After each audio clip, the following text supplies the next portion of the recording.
Imagine a continent just teeming with vibrant, sophisticated civilizations, home to tens of millions of people. Yeah. Then, in just a few centuries, 95% of that population vanishes, and nearly all their land is taken. It's a really stark image. It is, and frankly, it's a truth that's often overlooked. Yeah. So today we're taking a deep dive into the comprehensive historical outline of Native American history. We're focusing on the systematic destruction, the genocide, and the cultural annihilation, really from pre-Columbian times right up to the present day. And our sources for this deep dive, they pull from a really vast historical record. We're talking scholarly consensus, tribal accounts, archaeological evidence, even government documentation. Right. Our mission really is to extract the most important nuggets of knowledge, the key insights from this massive amount of information. And those numbers you mentioned at the start. Yeah. They're truly stark for anyone grappling with this history. They really are. I mean, before 1492, the estimated native population in North America alone was somewhere between 5 and 15 million. It's huge numbers. Exactly. By 1890, it had plummeted to just 237,196. Wow. That's a staggering 95% decline. And this isn't just about numbers, right? It reveals a historical strategy, a strategy of depopulation and dispossession that kind of became a blueprint for colonial expansion, where land was emptied to be filled by new settlers. And that's such a crucial insight right from the start. Because while this story is undeniably one of systematic destruction, and we have to face that squarely, it is also profoundly one of remarkable resistance. Yes. Adaptation, resilience. We're going to ensure that thread, that enduring strength, is woven throughout our entire conversation today. Absolutely. So let's set the stage a bit. Before 1492, the Americas were home to an estimated 50 to 60 million indigenous people. 50 to 60 million. Yeah, with maybe 3.8 to 7 million in what would eventually become the United States and Canada. So this was certainly not an empty wilderness. It was a landscape shaped by incredibly complex and diverse societies. And one of the most incredible examples, I think, is the Mississippian culture. It flourished from around 800 to 1600 CE. Its geographic extent was huge Mississippi Valley, all the way up to the Great Lakes. It encompassed the territories of, future nations like the Cherokee and Creek. And here's where it gets really interesting. One of its central features was Cahokia, North America's largest prehistoric settlement. It housed somewhere between 10,000 and 20,000 residents, a truly urban center. Incredible. With complex urban planning, monumental architecture, its central feature, Monk's Mound, well, it was an astonishing 100 feet high. That's actually larger at its base than Egypt's Great Pyramid. Larger than the Great Pyramid's base. That's mind-blowing. A testament to incredible engineering. It truly is. And this sophistication wasn't just in architecture. We're talking complex, theocratic city-states, meaning religious leaders held significant political power. Right. And they had these extensive trade networks spanning the continent. They were trading copper from Lake Superior, shells from the Gulf Coast, even obsidian from way out in the Rocky Mountains. Well, so interconnected. Exactly. And their advanced agriculture based on corn, beans, and squash, the Three Sisters, that's what supported these dense populations. Okay, so that's the Mississippian culture. Then you also have the ancestral Puebloan culture. Right. Active from about 100 to 1300 CE, mainly in the Four Corners region. These are the ancestors of modern Hopi and Zuni peoples. And they were architectural and environmental geniuses too, weren't they? Oh, absolutely. Known for their complex cliff dwellings, Mesa Verde, Chaco Canyon, extensive road networks, astronomical observation sites. Like Woodhenge at Cahokia, they were tracking the stars. And sophisticated water management too, right? In a really arid environment. Precisely. They figured out how to thrive there. And moving north, the Great Lakes and Plains nations were equally impressive, just in different ways. Yeah. By the 1600s, the Ojibwa or Chippewa numbered around 35,000 people, renowned for their birch bark canoe technology, amazing craft, and the sophisticated cultivation of wild rice. And the Dakota, or Sioux nations. They formed the Oseti-Saquon Confederation. Their plains lifestyle was supported by millions of buffalo, which were absolutely central to their existence spiritually and materially. Right. And the Apache, arriving in the Southwest between, say, 1400, 1500 CE, developed incredibly sophisticated nomadic adaptations for that region. So what does all this archaeological evidence, Monk's Mound, the trade networks, Woodhenge, the urban planning, what does it all mean? Well, paints a picture, doesn't it? A picture of thriving, interconnected, and highly advanced societies. This isn't just a list of facts. It fundamentally challenges that old myth of a virgin wilderness. Yeah, the empty continent idea. Exactly. It reveals a continent already shaped by millions of innovators, farmers, urban planners. And why is dismantling that myth so critical? It's absolutely critical because, well, if you perceive it as empty land, then the later events become, shall we say, easier to justify in some historical narratives. Conveniently. But the reality is the landscape changed catastrophically once Europeans arrived, and disease became an immediate primary weapon of destruction. Yeah, we're talking about what are called virgin soil epidemics. They impacted populations with absolutely no prior immunity to these new European diseases. And the mortality rates were just horrific. Unbelievable. Native mortality rates somewhere between 38.5% up to a horrific 100% in some cases. Yeah. Compare that to maybe 30% for Europeans during epidemics like the plague. So the impact was vastly disproportionate. Devastating across the continent. Entire nations saw drastic declines. The Mandan, 90% reduction. Omaha and Blackfeet, maybe 66%. Huron, Cherokee, Iroquois, around 50%. And the Taino people Tragically, the Taino people of the Caribbean were rendered 100% extinct, gone. just wiped out. Yeah, and major epidemic waves just swept through. Early 1500s in Mexico with the Aztecs, a really cataclysmic period on the Massachusetts coast, 1616, 1619, before the Pilgrims even arrived at Plymouth. Right, that timing is crucial. It is, and widespread epidemics hit the Great Lakes in the 1630s. This wasn't just, a biological accident. It often provided a horrific advantage for colonizers. Okay, so disease is a massive factor right away. What about direct contact and colonial patterns? Let's look at the Spanish first. Sure. In the Southwest, Juan de Oñate's colonization of New Mexico in 1598 set a brutal pattern. The Puebloan population there declined from around 60,000 in 1600 to just 17,000 by 1680. A huge drop. But what's important to note here, too, is the resistance, right? Absolutely. It led directly to the successful 1680 Pueblo Revolt. They actually expelled the Spanish entirely for 12 years.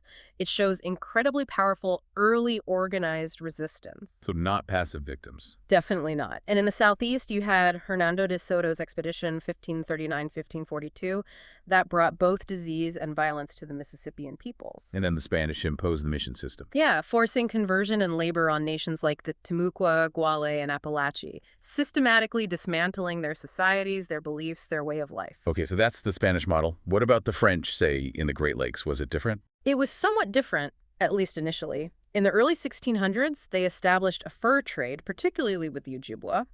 They formed alliances, sometimes encouraged intermarriage. The Métis people emerged from this, and military cooperation against the British. And they generally allowed tribes to maintain their identity. More so than the English or Spanish initially.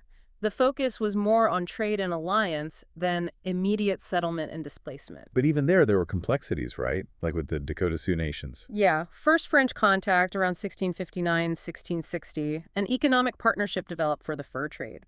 But French armed Ojibwa forces, who were French allies, pressured the Dakota westward. This obviously began their significant migration onto the plains, changing their traditional way of life. So French actions had major ripple effects. Okay. And then the English colonial expansion, Jamestown, 1607, Right. in Powhatan territory. Exactly. And remember that 1616-1619 smallpox epidemic we mentioned, it effectively cleared much of the Massachusetts coast. Giving English settlers a devastating disease advantage, as the sources call it, before Plymouth even arrived. Precisely. And the English model, unlike the French initially, was really focused on permanent settlement, displacing indigenous land use with their own farming practices rather than primarily fostering trade relations. Land was the goal. So this difference in approach trade versus settlement really shaped the conflicts that followed. It absolutely did. Which brings us to the colonial period conflicts and this pattern of systematic displacement. The Beaver Wars, for instance, spanning much of the 17th century, these were French and Iroquois conflicts that can really only be described as genocidal in their scope and intent. The scale of destruction here is just staggering, isn't it? It is. The Iroquois Confederacy, armed first by the Dutch, then the English, they had something like 400 guns for 1,000 warriors. By 1648, they systematically destroyed nations like the Huron, the Neutral, the Erie, the Mohicans. And historians widely call these acts of genocide. They do. The Iroquois ended up controlling a vast territory from Virginia up to the St. Lawrence, west to the Mississippi. But the human cost, just immense. Over 20,000 indigenous refugees fled to Wisconsin's Door Peninsula alone. And the French committed atrocities, too. Oh, absolutely. A 1666 invasion, for example, burned Iroquois crops, causing mass starvation. And in 1687, the French governor captured 50 sachems, tribal leaders, and shipped them to France as galley slaves. Utter brutality. Then in New England, you have King Philip's War, 1675-1676, the region's bloodiest conflict. Yeah, this was truly systematic extermination. Thousands of Native Americans killed alongside hundreds of colonists. New England actually lost about a tenth of its military-age men. And the Great Swamp Fight. Infamous. Hundreds of Narragansett civilians, women, children, elders massacred in their winter camp. After the war, the Wampanoag Narragansett were, quote, almost completely destroyed. Survivors were often sold into slavery in the Caribbean. So if we zoom out from these specific wars, what's the pattern we see emerging in colonial warfare during this period? It's a brutal pattern. Deliberate targeting of civilians, non-combatants, scorched earth tactics, burning villages, destroying food supplies designed to destroy livelihoods and force surrender or starvation. Enslavement of captives, too. Yes, enslavement of war captives became common, feeding markets in places like the Caribbean, and fundamentally, the complete seizure of tribal lands. It wasn't just about winning battles, it was about eradication and land acquisition. And this ties into the treaty system, which sounds like it was flawed from the very beginning. Deeply flawed, plagued by systematic violations. You have early treaties like the Delaware Treaty in 1778, the first U.S. tribal treaty during the Revolution, then the Treaty of Greenville in 1795, forcing the cession of most of Ohio after military defeat. But how legitimate were these treaties? That's the core issue. They were often signed with individuals who weren't actually authorized representatives of the entire nation, or signed under extreme military duress. Sign this or face annihilation. And Congress just changed the terms. Routinely, Congress would modify treaty terms after they were signed without tribal consent. This established a clear pattern of violation right from the start. Promised payments, annuities, were frequently withheld or stolen. And settlement just continued regardless of treaty lines. Consistently ignored. White settlement beyond treaty boundaries was rarely stopped. Then the federal courts weighed in. Ruling tribes were domestic dependent nations. What did that mean practically? It essentially limited their sovereignty, treating them as wards of the state, not fully independent nations.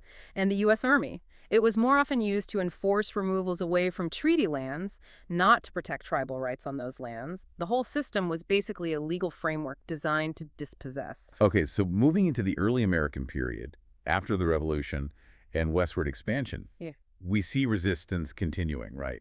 Like Pontiac's Rebellion. Absolutely. Pontiac's Rebellion, 1763-1766, is a really powerful example. An unprecedented pan-Indian resistance movement against British control after the French and Indian War. Ottawa Chief Pontiac united an incredible coalition of nations, didn't he? He did. Ottawa, Delaware, Potawatomi, Shawnee, Mingo, Wyandot, Ojibwe, Huron, Choctaw. Huge alliance. And they had significant military success initially. Captured 8 of 12 British forts. In coordinated attacks in May 1763, killed hundreds of British soldiers, thousands of settlers. Really shook the British. And the British response, the Royal Proclamation of 1763, it had unintended consequences. Yeah, it established the Appalachian boundary, reserving western lands for indigenous peoples, partly to avoid costly wars. But this land restriction became a major grievance for the American colonists. It actually fueled revolutionary sentiment. And this is also where we see that horrific tactic, biological warfare. Yes. The documented incident at Fort Pitt, where British officers discussed and likely distributed blankets infected with smallpox to besieging Delaware leaders. A truly heinous act. Then comes the Louisiana Purchase in 1803, another massive step in dispossession. Massive, and a clear indicator of the total disregard for indigenous rights. The U.S. purchased 828,000 square miles of land from France. Without consulting a single resident tribe. Not one. Article 6 of the treaty promised to honor existing Spanish native treaties until mutual consent changed them. But that mutual consent was, well, never obtained. Those treaties were systematically violated. And this territory became a dumping ground for Eastern tribes. Essentially, yes. It became the destination for tribes being forcibly removed from the East, putting immense pressure on the Plains tribes already living there. The Caddo and Choctaw were among the first forcibly relocated there in the 1830s. And this started disrupting the buffalo hunting economies. Exactly. The very foundation of Plains life began to erode due to these forced migrations and increasing settlement pressure. Which leads directly to the Indian Removal Act of 1830. the legal framework for systematic, forced relocation of southeastern tribes. President Andrew Jackson was a major proponent. He personally negotiated 9 of the 11 major southeastern removal treaties. And these were brutally enforced by federal troops. They were. The Cherokee Nation famously resisted through the courts. They actually won Supreme Court victories.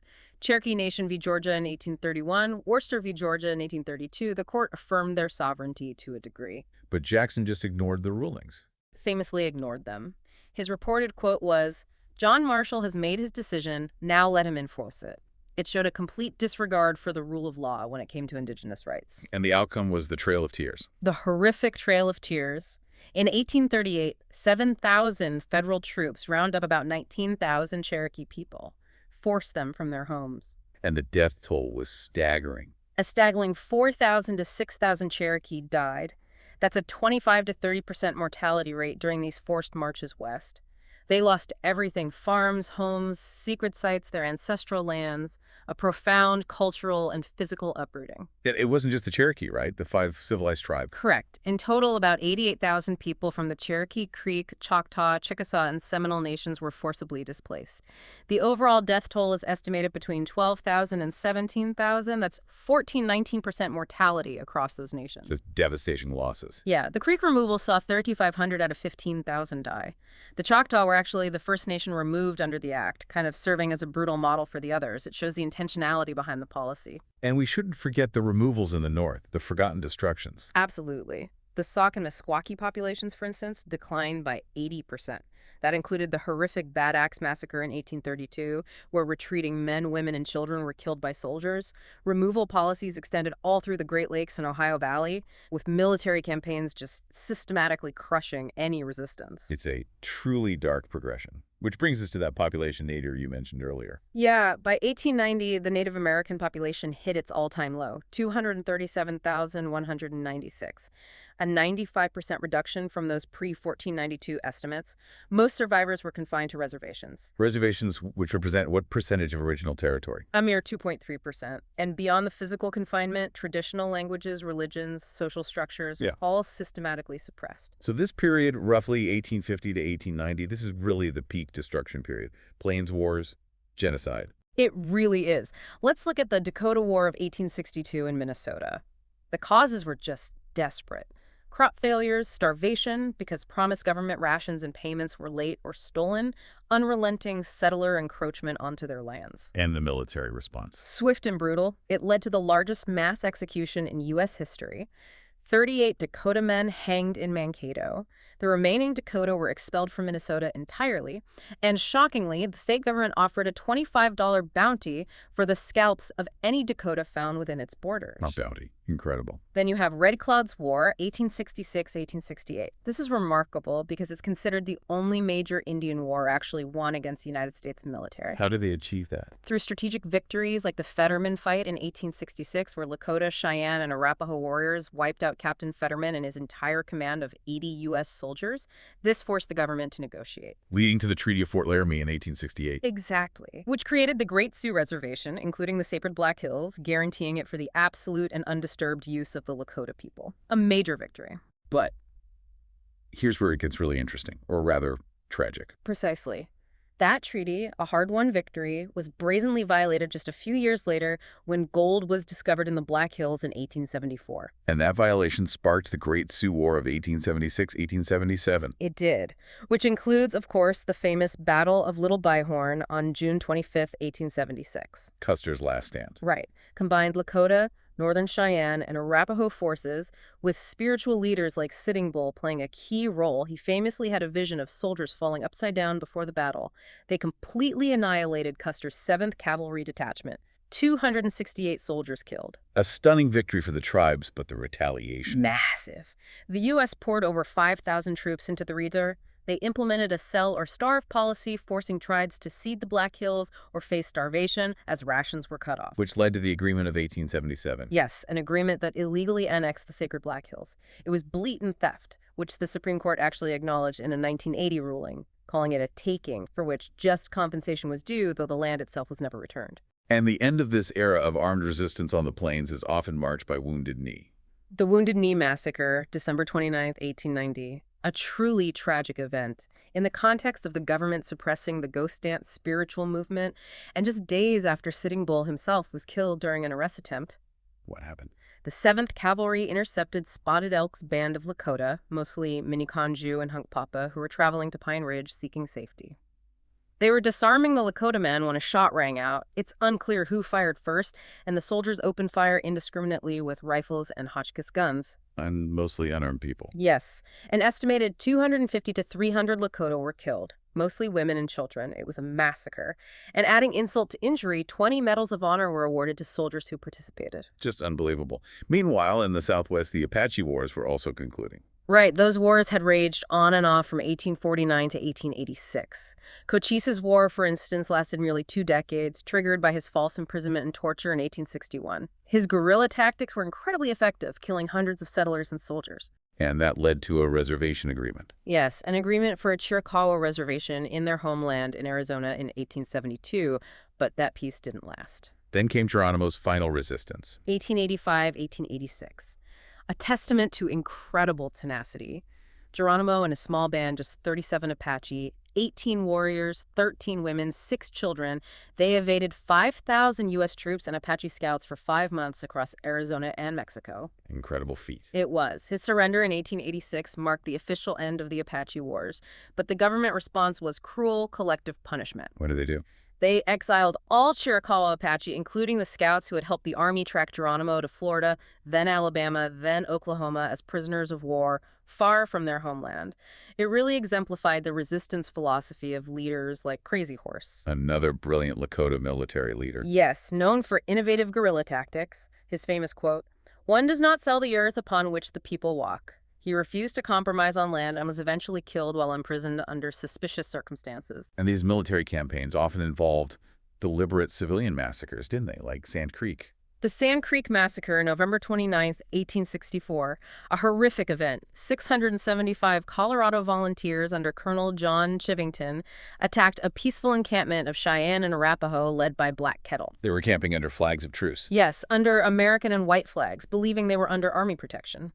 Chivington ordered the attack anyway. 150 to 230 people were massacred, mostly women, children, and the elderly. And there were horrific atrocities. Systematic mutilations, scalping. Soldiers took body parts as trophies. It was so brutal, it was later condemned by 2 congressional committees and a military investigation. And just a few years later, the Washita Massacre. November 27, 1868. This time it was George Custer's 7th Cavalry attacking Black Kettle's village, again the same peaceful chief who survived Sand Creek. Why attack a peaceful village? The rationale was often collective punishment or preemptive strikes. Over 100 Cheyenne were killed, including Black Kettle and his wife. Crucially, Custer ordered the burning of their winter food supplies and the slaughter of hundreds of their horses, deliberately ensuring hardship and potential starvation for the survivors. It shows a pattern of targeting peaceful, treaty-compliant bands.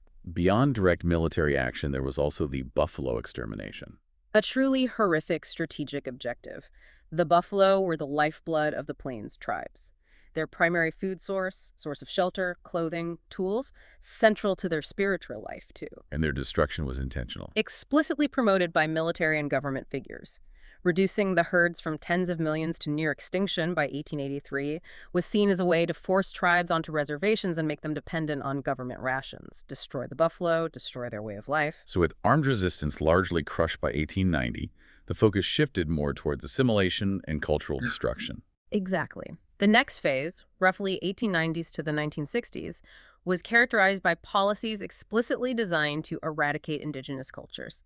The boarding school system is a prime example. Operating under that infamous philosophy. Lieutenant Richard Henry Pratt's phrase, "Kill the Indian in him and save the man." A horrifying encapsulation of the goal. How extensive was this system? Very extensive. From about 1860 up to 1978, roughly 357 government-funded or church-run boarding schools operated across the U.S.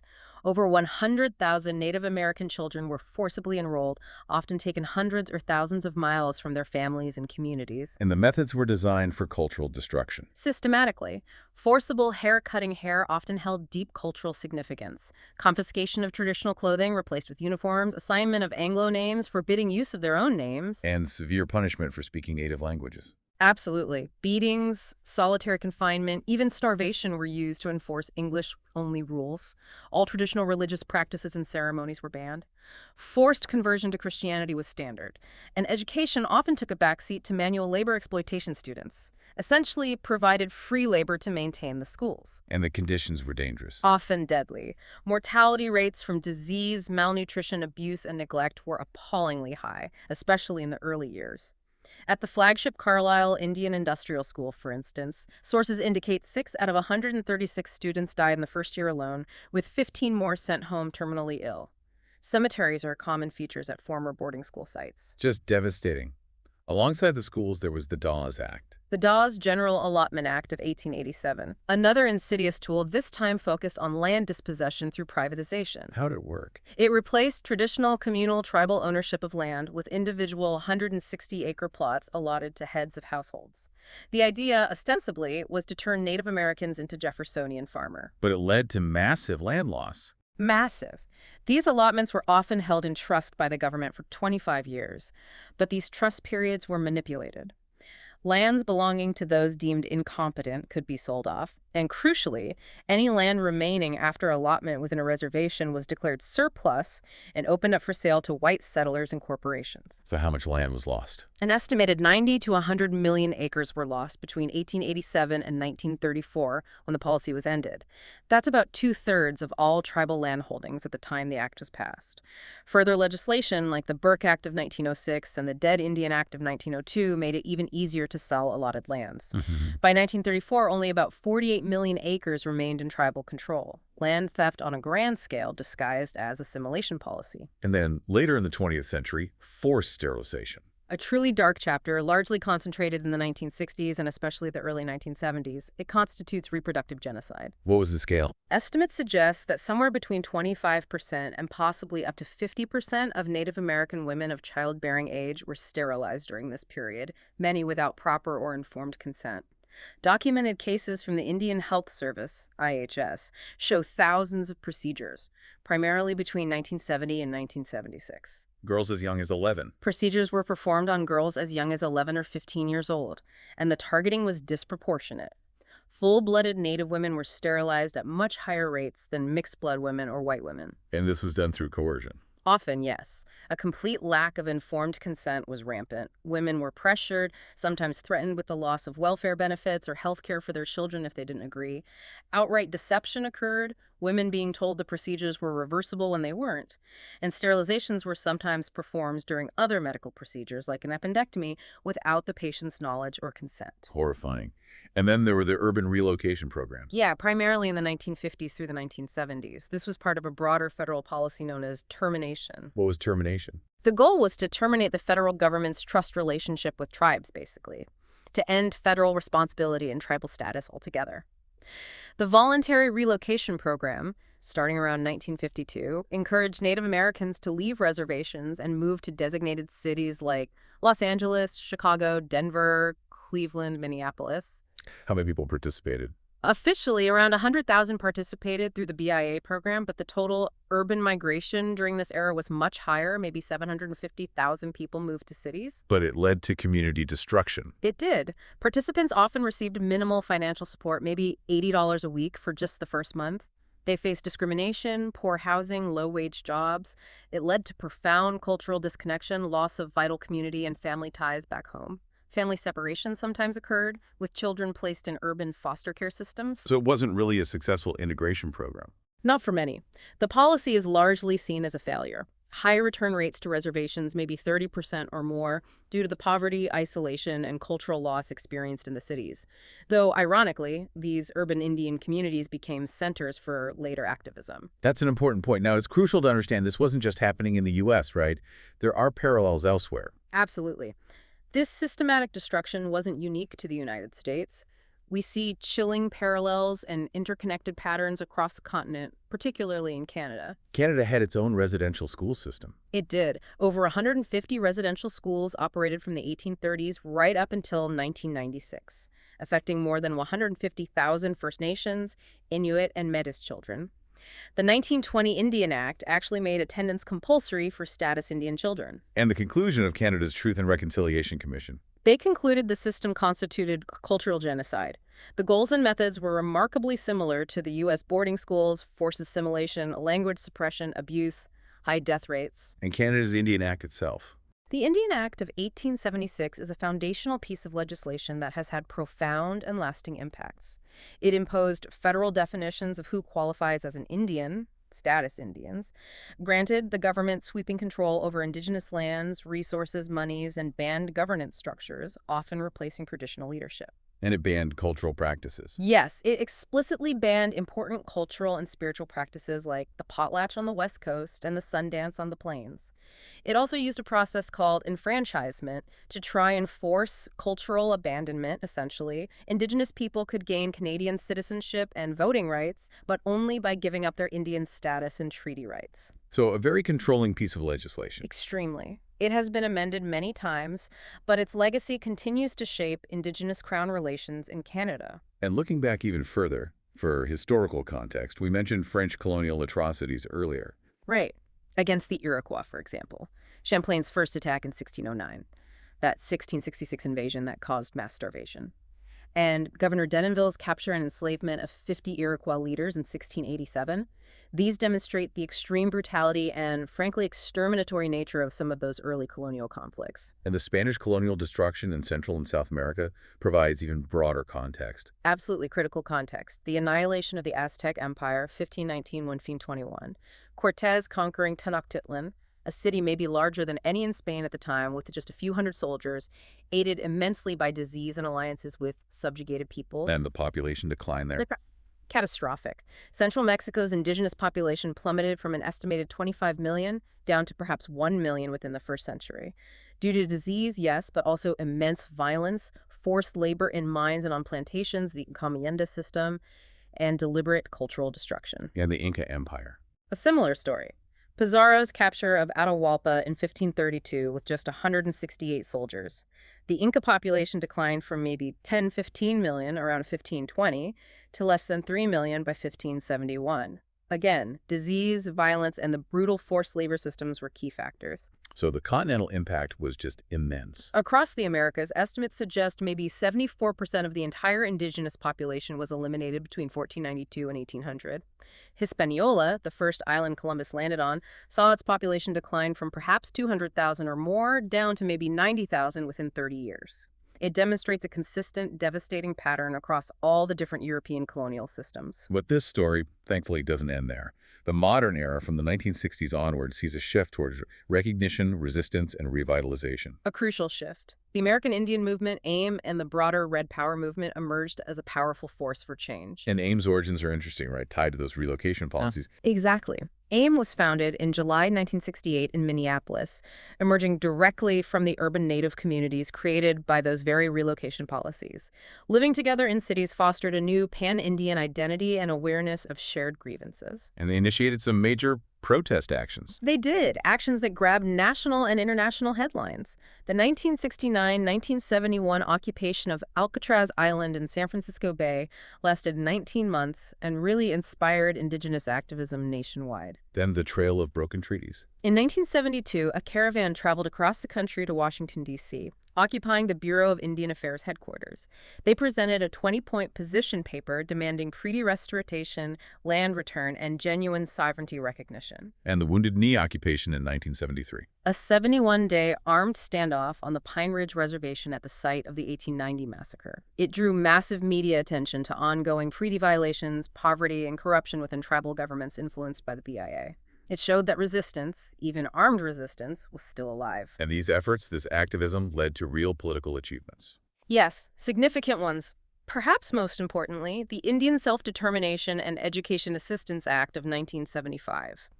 This crucially reversed the disastrous termination policy and aimed to strengthen tribal sovereignty by giving tribes more control over federal programs administered on their behalf. A major policy shift. Huge. This era also saw the creation of Native American studies programs in universities, the founding of dozens of tribal colleges and universities, TCUs, and significant cultural revival efforts, culminating symbolically in things like the opening of the National Museum of the American Indian in Washington, D.C. in 2004. But despite these important achievements, contemporary crisis issues persist. The Missing and Murdered Indigenous Women Crisis, MMIW. A horrifying and ongoing epidemic of violence. The statistics are shocking. 84.3% of Native women experience violence in their lifetime, according to some studies. 84%. Yeah. Murder rates are up to 10 times higher than the national average on some reservations.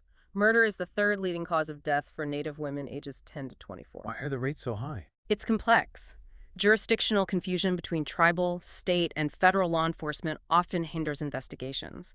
Lack of resources for tribal police, systemic racism, and historical trauma play roles. There is an ongoing government response now, a National Day of Awareness, a dedicated missing and murdered unit within the BIA established in 2021, but the crisis continues. And environmental justice is another major battleground. Standing Rock. The Dakota Access Pipeline protests in 2016-2017 became a global symbol of Indigenous resistance to environmental threats. The pipeline was routed near the Standing Rock Sioux Reservation, threatening their primary water source, the Missouri River, and crossing sacred sites. And it led to a massive gathering. The largest gathering of Native Americans in over 100 years. Representatives from over 300 tribes, along with non-Native allies, came together in solidarity. But the response from authorities was harsh. Extremely harsh. Peaceful water protectors faced militarized police forces using water cannons in freezing temperatures, tear gas, rubber bullets, concussion grenades, and attack dogs. It drew global condemnation but powerfully highlighted Indigenous environmental rights and the continued fight for treaty rights and sovereignty over their lands and resources. Alongside these struggles, there have been significant legal victories too, right? Strengthening sovereignty. Yes, absolutely. The McGirt v. Oklahoma Supreme Court decision in 2020 was monumental. It affirmed that a large portion of eastern Oklahoma remains, legally, Native American reservation land under treaties never formally disestablished by Congress. A huge affirmation of treaty rights. And other court decisions. Multiple decisions have upheld tribal hunting, fishing, and water rights reserved in treaties. And generally, there's been an expansion of tribal self-determination tribes taking over management of governmental functions previously run by the federal government. So what are some contemporary sovereignty issues being pushed forward? Ongoing expansion of tribal, criminal, and civil jurisdiction over their lands, including, in some cases now, over non-natives who commit crimes there. Significant economic development, often through gaming revenues, but increasingly diversifying into other enterprises. And tribal management, replacing federal control in vital areas like healthcare and education, tailoring services to community needs. It's a dynamic process of reclaiming self-governance. And critically, there's a powerful cultural revitalization happening alongside this. Language restoration seems key. Absolutely vital. Many Indigenous languages are critically endangered due to boarding schools and assimilation policies. But there's a huge push now. You see things like a proposed $16.7 billion 10-year national language revitalization plan mentioned in source materials. Plans for maybe 100 K-12 native language immersion schools. Using technology, too. Yes. Technology integration is huge. Digital dictionaries, language learning apps, plus vital community-based efforts like mentor-apprentice programs where elders work closely with younger learners. And beyond language. A broader cultural renaissance. A resurgence in traditional crafts, music, dance, storytelling. Increased visibility in mainstream culture through Native-produced films, television shows, and literature telling their own stories from their own perspective. And challenging stereotypes. Definitely. Ongoing campaigns against racist mascots in sports, legal battles to protect sacred sites from development. It's all part of asserting cultural identity and rights. So after this deep dive, what does this all mean for you, our listener? We've covered a vast and often suppressed history of, well, systematic destruction. Yeah, a 95% population decline. The seizure of 97.7% of tribal territories. It involved biological warfare, military campaigns targeting civilians, rampant treaty fraud, cultural genocide through the boarding schools, economic destruction like the buffalo extermination, even reproductive control through forced sterilization. That's a lot to process. It's a grim, heavy reality. It is. But as we said at the start, this deep dive also powerfully documents the remarkable resistance, the unwavering resilience, the active cultural preservation efforts of Native peoples through every single period we discussed. From leaders like Pontiac, Tecumseh, Sitting Bull, Geronimo, who bravely fought on battlefields and through diplomacy. To the legal battles of the Cherokee Nation, the spiritual resistance of the Ghost Dance, the Red Power activism of AIM, and right up to today's sovereignty movements and environmental justice fights. Indigenous communities have fought tooth and nail to maintain their distinct identities and continue their tenacious struggle for justice and self-determination. Exactly. And this history isn't just some distant, grim past. It's the direct foundation for the contemporary issues facing Native American communities today. From the MMIW crisis and health disparities. To environmental threats, ongoing land disputes, and the urgent need for language revitalization. Understanding this complete historical context, the depth of the destruction and the strength of the resistance, it's absolutely essential if you want to support contemporary Indigenous rights, sovereignty, and justice movements effectively and respectfully. This deep dive, it reveals a truth that really challenges many long-held, often comfortable narratives about the founding of nations like the U.S. and Canada and the very shaping of the North American continent. So maybe a final thought for you to consider. What new perspectives might you gain about modern society, the land you live on, or even yourself by continuing to explore the depth, the complexity, and the resilience embedded within Indigenous history? Something to think about, perhaps, as you continue to learn and grow.